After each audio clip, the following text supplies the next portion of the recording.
জীবন আপনাকে অনেক কিছু দিবে, আবার কেড়ে নিবে। আল্লাহ এভাবেই পৃথিবীটাকে সাজিয়েছে। ইয়াউমুন লাকা ওয়া ইয়াউমুন আলাইকা, একদিন আপনার ভালো যাবে, আরেকদিন খারাপ যাবে।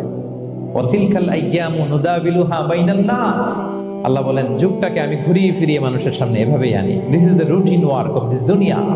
দুনিয়ার রুটিন ওয়ার্ক এইটা। আজকে ভালো, কালকেও যে ভালো যাবে এমনটা নয়, কালকে খারাপ যাবে।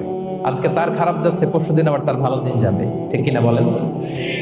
অন্য এক সূরায় আল্লাহ তাআলা বলেছেন ফাইন্না মাআল উসরি ইউসরা, নিশ্চয়ই কষ্টের সাথে আছে স্বস্তি। আজীবন মানুষ কষ্টে থাকে না, দুঃখের পরে থাকে সুখ, দুঃখের পরে কি থাকে? সুখ থাকে।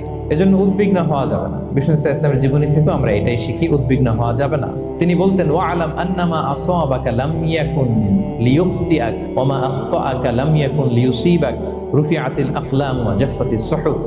ওনার কাজিন আব্দুল্লাহকে ডেকে বললেন, আব্দুল্লাহ, যেটা তুমি পাওয়ার সেটা তুমিই পাবা, কোনোদিন মিস হবে না। এটা তোমার, যেটা তোমার